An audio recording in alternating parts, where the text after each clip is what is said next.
Москвадагы тигүү цехинде чыккан өрттөн каза болгон кыргызстандыктардын туугандары тергөө комитетине алынып келинди. Ал арада Сауд Арабия аскер жетекчилиги АКШ баштаган коалиция макулдугун берсе, Сирияга өз аскерлерин киргизүүгө даяр экенин жар салды. Ал эми коңшу Тажикстандын Конституциялык соту Эмомали Рахмондун тактысын бекемдеди. 11 каналынын кечки берүүсүндө ушул жана башка жаңылыктарга кеңири токтолобуз.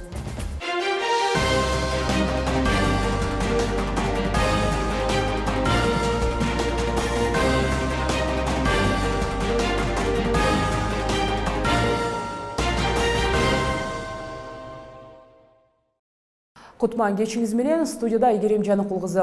Билим берүү министрлигинин маалыматына ылайык, Кыргызстандагы ар бир 5-өспүрүм өз жанына кол салууну көздөйт. Буга мындан 2 күн мурун Таласта асынып алган 14 жаштагы окуучунун өлүмү мисал. Аталган окуя боюнча учурда каза болгон баланын жашаган жерине барып, окуянын себептери териштирилип баштады. Маалыматка караганда, жанын кыйган баланын ата энеси жок болгондуктан атайын адистешкен лицейдин мугалими өз камкордугуна алган. Москвадагы тигүү цехинде чыккан өрттөн каза болгон кыргызстандыктардын туугандары тергөө комитетине алынып келинди. Кыргызстандын Тышкы иштер министрлигинин маалыматына караганда, маркумдарды таануу үчүн ДНК анализ үлгүлөрү алына баштады. Анализдер жыйынтыктары чыккан соң гана каза болгондордун сөөктөрүн алып келүү иштери башталат. Тигүү цехинде атайлап өрт коюлган деген божомолдун айланасында тергөө амалдары жүрүүдө. Республика Ата-Журт партиясы жакынкы күндөрү жабык жыйын өткөрүү менен ички маселелерди талкуулайт. Ата-Журттун мүчөлөрүнүн билдиришине караганда, аймак тургундарынын сунушу менен жергиликтүү шайлоолорго Ата-Журт өз алдынча барат. Ал эми жогорку кеңештин депутаты Мирлан Жээнчороев жергиликтүү басылмаларга берген маалыматында партиялардан бөлүнүп шайлоого катышаары боюнча азырынча сөз жок экенин айткан. 2010-жылы түзүлгөн Ата-Журт партиясынын лидери Камчыбек Ташиев өткөн жылы Өмүрбек Бабанов жетектеген Республика партиясына кошулуп, парламенттик шайлоодо Республика Ата-Журт партиясы катары атсалышкан. 11 каналында жаңылыктарды улантабыз. Эми дүйнө кабарларынан Сомалинин Dawla Airlines A321 маркасындагы учак конору менен бортто жарылуу болгондугу айтылууда.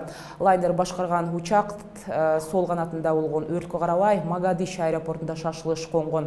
Маалыматтарга караганда, борттун ичинде 70-тен ашык адамдын арасында Сомалинин Бириккен Улуттар уюмундагы өкүлү Абале Куланс окуяны чөнтөк телефонуна тартып алууга үлгүргөн.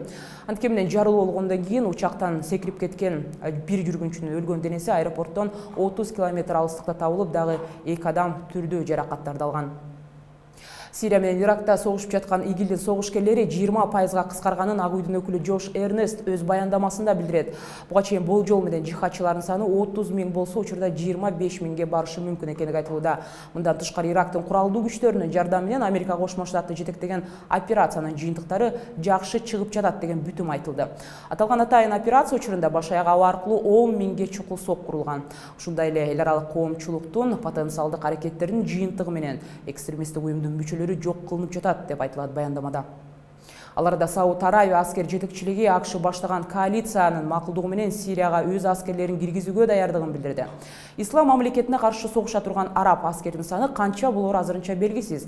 Ал арада Женевада Сирия чыры туурасындагы тынчтык сүйлөшүүлөр үзгүлтүккө учурап 25 февралга жылдырылды. Ал арада Америка Кошмо Штатынын мамкачысы Керри Орусиянын Сириядагы оппозицияга мээлеп сокку уруусун токтотуу керектигин эскертти. Обаманын администрациясы импорттолгон мунай затынын баррелине алым тарифин $10 көтөрүүнү сунуштады. Алымдардан түшкөн киреше АКШнын транспорт инфраструктурасын заманбапташтыруу жана транспорт тармагын өнүктүрүүгө салынат. АКШда соңку жылдары импорттук мунайга болгон көз карандуулук азайганы белгиленди. Ошол учурда Америкадагы мунай өндүрүүчү кичи жана ири компанияларды чыгашуулардан улам жумуш орундарын кыскартууда. Мунайга болгон баанын төмөндөшү киргизилген санкциялардын айынан Орусия экономикасы бир топ солгунда баш аягы $570 миллиард жоготууда. Бул туурасында Ведомости басылмасында адистердин таянуусу менен жазып чыккан.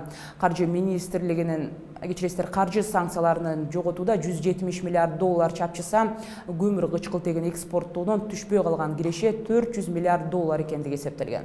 Экономисттардын баамында жоготууга учураган маалда өлкөдөгү ички өндүрүмдүүлүгү 9% деп эсептелинет. Же болбосо былтыркы жылга караганда дээрлик 2%га аз. Жаңылыктардын кийинки бөлүгүндө Экстремизм жана терроризм үчүн соттолгондорду өзүнчө кармоо демилгеси көтөрүлүп жатат. Ал арада валюта кору Кыргызстанга интервенция операцияларын чектөөгө чакырды. Кыргызстанда диний экстремизм, терроризмге шектелгендерди өзүнчө жайга кармоо сунушу айтылууда. Учурда аталган кылмыштар боюнча түрмөлөрдө 200дөн ашык адам камакта. Бирок мындай кылмыштар үчүн эркинен ажыратылгандарга жылына 50 миллион сом сарпталары эсептелип чыкты. Бул маселе боюнча биз мамлекеттик жаза аткаруу комитетине кайрылдык элек. Куш келипсиз биздин студияга.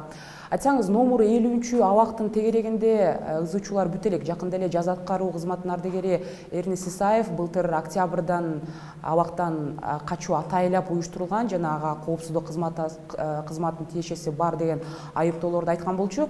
Ошондой эле Телтаевдин өлүмү дагы суицид болгон эмес деп атат. Бул айыптоолор канчалык жөндүү?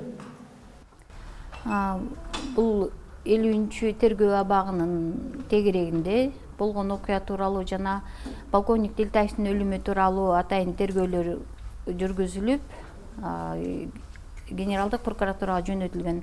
Азыр булар боюнча сот иши дагы башталды. Соттун аягына чыкканда аныгын билебиз. Ал эми биздин ардагер Исаевдин кайрылуусу боюнча баягы ар бир жараныбыз каалаган убагында сөз эркиндигине пайдаланып, каалаган убагында баягы өзүнүн оюн айта алат. Бирок анын чын тегинин тастыктоо абзел, ар кимди баягы каралоо болбошу керек. Тийиштүү баягы өзүнүн баасын алат да.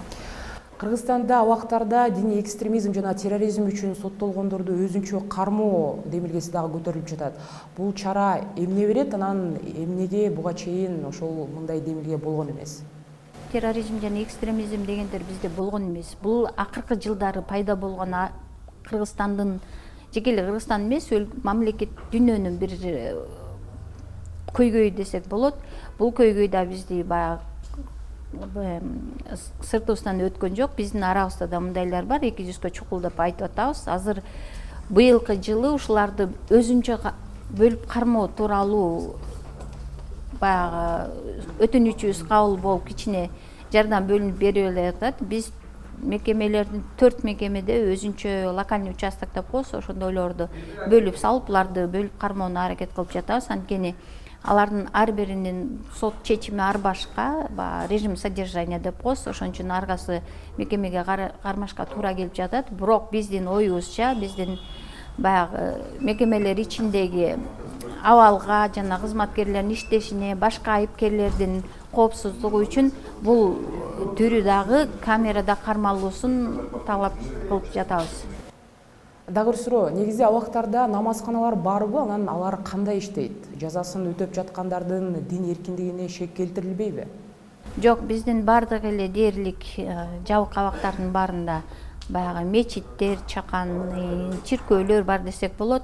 Дин эркиндиги баягы контролдойбуз. Ал ар кимдин өз укугу, эрки. Бирок ал жакка келген адабияттар, китептер жана ким менен жолугушуу албетте баягы контролдо болот. Анткени биздин жаза аткаруу мамлекеттик кызматы, ушул ички иштер министерствосу, ушул эле баягы Думка деп коебуз, ошолор менен бирдиктүү меморандумдун негизинде иштейбиз. Биз Кыргызстандагы бирдиктүү бир программанын үстүндө иштейбиз. Өз алыбызча каалаган ар ким ведомство өз ишин алып барбайт, бирок баарыбыз чогуу иштейбиз бул тарабында. Рахмат сизге куруп берген маегиңиз үчүн. Биз болсо берүүбүздү мындан ары улантабыз. Тажикстандын Конституциялык соту Рахмондун президенттик башкаруу режимин бекемдеди. Тиешелүү өзгөртүүлөрдү киргизүү менен эми Рахмон бир нече ирет президенттикке талапкерлигин кое алат. Буга чейин тажик президентине улут лидери макамы ыйгарылган болчу. Укук коргоочулар 1994-жылы кабыл алынган Тажикстан Конституциясы соңку кездери тез-тезден өзгөртүүлөргө душар болуп жатканын белгилешет. Эл аралык валюта кору Кыргызстанга валюталык интервенция операцияларын чектөөгө чакырды. Болбосо бул резервдердин азайышына жана атаандаштыктын төмөндөшүнө алып келери белгиленди. Валюта кору Кыргызстандын улуттук банкы оңой эмес мезгилде валюталык рыноктун иштешин камсыз кылып тургандыгында тургандыгын белгиледи. Ошондой эле эл аралык финансылык институт кыргыз өкмөтүн ипотекалык насыялар программаларын кеңейтүүдөн алыс болууга чакырды. Буга чейин дүйнөлүк тизмеде улуттук команда 116 орунда болуп келсе, эми улуттук футбол боюнча курама команда 105 орунга жылды. Маалыматтарга караганда Александр Крестинин кол алдында кыргызстандык футболчулар 3 айда жаңы көрсөткүчкө көтөрүлгөн. Бул мындай жыйынтыктар 3 ай бою тынбай машыгуудан улам деген маалымат айтылат. Кыргызстандык футболчулар FIFA рейтингинде 3 ай катары менен рекордторду коюп келет. FIFA тизмеси ай сайын дүйнө жүзүндө футбол жаатындагы ийгиликтердин жыйынтыгы менен ар бир өлкөнүн рейтингин аныктап турат. Мына ушундай кабарлар менен 11 каналы кечки жаңылыктарын жыйынтыктайт. Кайрадан амандашканча саламатта болуңуз.